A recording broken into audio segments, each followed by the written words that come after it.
नमस्कार, मैं सौम्या मिश्रा और आप देख रहे हैं मौलिक शक्ति। डेरा सच्चा सौदा आपको याद होगा, जिसमें राम रहीम एक अपराधी एक आरोपी जो कि अपराधी साबित हो चुका है, जिस पर 3 जघन्य अपराध के आरोप लगे थे और वो साबित हो गए, जिसमें से 2 बलात्कार और हत्या के मामले में वो 10-10 सालों के लिए जेल में है और उसके सिवा वो उम्र कैद के लिए भी जेल में है 2 अन्य लोगों की हत्या के कारण। उस सब के बावजूद जिस तरीके से उसे 9वीं बार पेरोल पे छोड़ दिया गया, उस पे जब उसे पेरोल मिली थी 50 दिनों की, कई सवाल उठे थे सरकार पे और जनता उठा रही थी। लेकिन अब सुप्रीम कोर्ट ने उसे लेकर एक बड़ी फटकार भी लगाई थी उस समय। और अब जिस तरीके से हरियाणा पंजाब हाई कोर्ट ने कहा है कि अब अगर किसी भी तरह की कोई पेरोल मिलती है इस व्यक्ति को, तो उसकी जानकारी, उसके लिए पहले परमिशन हमसे मांगनी होगी, अनुमति हम अगर देते हैं तो ही उसे पेरोल मिल सकती है। उसके बाद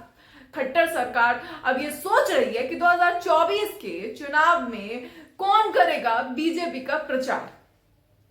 राम मंदिर का उद्घाटन था, रामराज आया था और उस बीच रामराज में जब राम रहीम बाहर निकला था तो कई सवाल उठे थे कि आखिर इस बलात्कारी को क्यों पेरोल इतनी मिल रही है। उसके बर्थडे पे उसको पेरोल मिल जाती है, उसकी मां से मिलने के लिए उसे पेरोल 2 बार मिली, कई ऐसे बहाने उसने बनाए जिसके कारण उसे पेरोल मिलती है, जबकि पेरोल के कुछ नियम कायदे कानून होते हैं जिसके तहत एक ऐसे इंसान को पेरोल नहीं मिल सकती जो समाज के लिए खतरा पैदा कर सकता है, खतरा बन सकता है।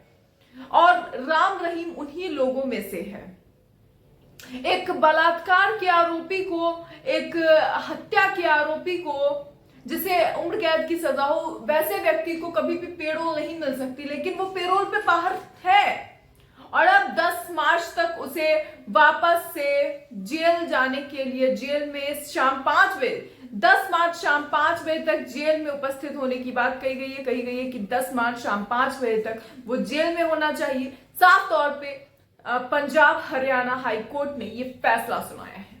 देखिए कि आखिर पंजाब हरियाणा हाई कोर्ट ने क्या सब कहा है, जिसके कारण अब बीजेपी को बड़ा झटका लगा है। बीजेपी को ये चीज खराब भी लगी होगी, क्योंकि कहीं ना कहीं जब ये सवाल किया कोर्ट ने कि आखिर कैसे मिल रहा है इन लोगों को पेरोल, और क्या ऐसे ही कैदियों को हर किसी को पेरोल पे छोड़ दिया जाता है, जब ये सवाल पूछा गया तो जवाब नदारद था।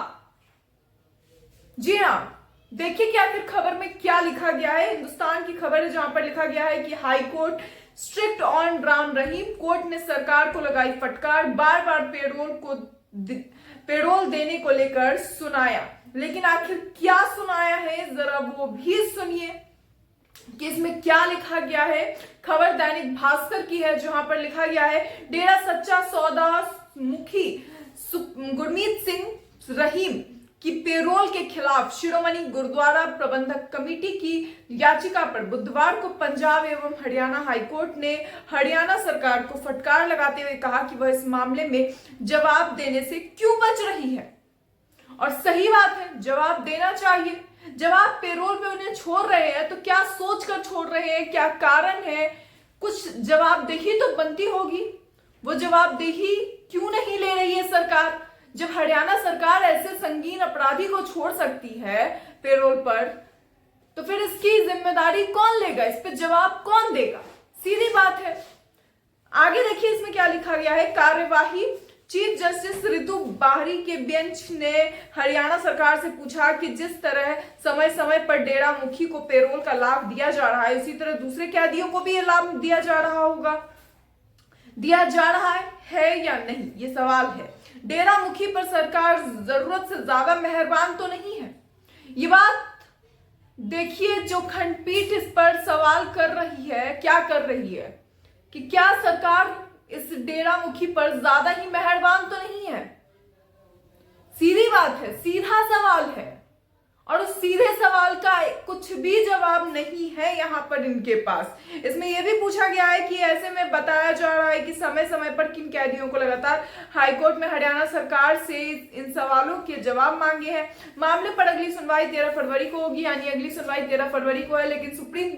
लेकिन हाईकोर्ट ने साफ तौर पर कहा है कि आखिर कब इसे पेरोल पे छोड़ा गया है? क्यों इतनी मेहरबानी हो रही है? कोई खास मेहरबानी तो नहीं उन पे बरस रही है सरकार की? इसके सिवा ऐसे कितने कैदी हैं जो और बाहर पेरोल पे घूमते रहते हैं? इन सब का हिसाब किताब दे हरियाणा सरकार। ये बात हरियाणा सरकार से पूछी गई है। दोस्तों जरा नजर डालिए अपने स्क्रीन पे, ये जो राम रहीम आपको दिख रहा है ये कब कब जेल से बाहर रहा है। ये देखिए 2020 में मां से मिलने के लिए 1 दिन की पेरोल, एक बार फिर 2021 में दूसरी बार मां से मिलने के लिए 1 दिन की पेरोल, 2022 में फरवरी महीने में 21 दिनों की पेरोल, जून महीने में 30 दिन की पेरोल, अक्टूबर में 40 दिनों की पेरोल। यानी 2022 में इसे 3 बार पेरोल मिली है और थोड़ी बहुत नहीं, 21 दिन, 30 दिन और 40 दिनों की। आधे महीने तो ये इसी तरीके से काट देता है। बचा 2023 जनवरी में 40 दिन की पेरोल, जुलाई में 30 दिन की पेरोल, 15 अगस्त को बर्थडे पे पेरोल। ये भी देखिए एक बलात्कारी को बर्थडे पे पेरोल मिल रही है। नवंबर में 21 दिनों की पेरोल, 4 बार इनको 2023 में पेरोल मिली है और अब 2024 में वो बाहर भटक रहा है। अब तक अभी तक घूम रहा है वो बाहर, क्योंकि 50 दिन की पेरोल पे बाहर है। और ये तभी निकला था जब राम मंदिर का उद्घाटन होना था। जी हाँ दोस्तों, अब इस सब के बाद जब सवाल उठ रहा है कि आखिर क्यों ये बाहर है, क्यों घूम रहा है, जब हरियाणा पंजाब हाईकोर्ट इस पर सवाल कर रहा है, तो जवाब नदारद है। जवाब देना ही नहीं है ना, जरूरी ही नहीं है। आज तक ने भी एक खबर लिखी है, जरा देखिए, नजर डालिए, जहां पर लिखा गया है कि राम रहीम को पेरोल देने से पहले हमसे इजाजत ले। हाईकोर्ट का हरियाणा सरकार को सख्त निर्देश है। ये एसजीपीसी ने पंजाब हरियाणा हाईकोर्ट में याचिका दाखिल कर राम रहीम को पेरोल दिए जाने का विरोध किया था, जिस पर सुनवाई करते हुए हाईकोर्ट ने हरियाणा सरकार से कहा कि अब आगे से डेरा सच्चा सौदा प्रमुख राम रहीम को पेरोल देने से पहले हाईकोर्ट से अनुमति लेना कंपलसरी है।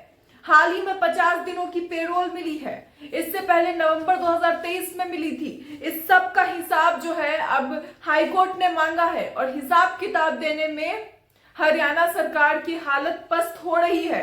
क्यों? क्योंकि उन्हें पता है कि ऐसे अपराधी को पेरोल देनी ही नहीं थी, लेकिन फिर भी वो पेरोल पे इतने लंबे लंबे समय तक बाहर है।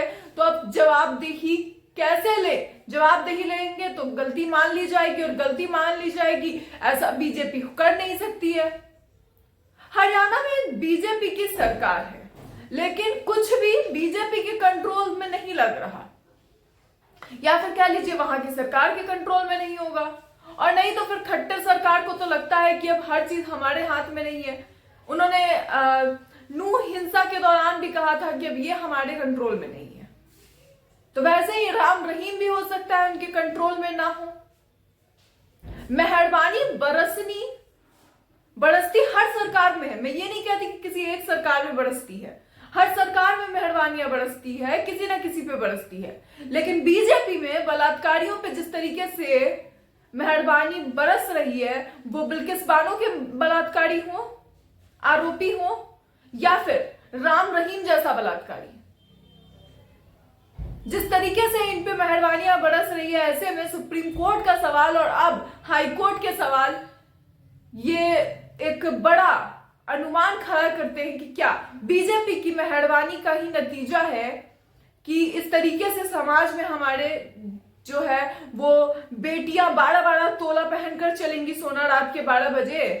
अमित शाह के जब बड़े बड़े बयान और उनके काम नजर आते हैं तो लगता है न जाने जमीन कहां और आसमान कहां, दोनों का फर्क खुलेआम नजर आने लगता है। खुलेआम दिखता है कि बोलनी क्या है और कथनी क्या है और करनी क्या है, और तब भी इस पर कोई भी जवाब नहीं। दोस्तों, जिस तरीके से राम रहीम को लेकर हाईकोर्ट ने सवाल उठाए हैं, उसे लेकर आपकी क्या राय है, अपनी राय कमेंट बॉक्स में जरूर बताएं, क्योंकि यह समाज का मुद्दा है, आपके घर की बेटियों का भी मुद्दा है, मेरी जैसी देश की बेटी के लिए भी एक बड़ा मुद्दा है कि राम रहीम जैसा बलात्कारी क्यों 50 दिनों के पेरोल पे बार बार बाहर निकलेगा। इसे लेकर आपकी क्या राय है, अपनी राय कमेंट बॉक्स में जरूर बताएं। ऐसी और खबरों के लिए देखते रहिए मौलिक शक्ति।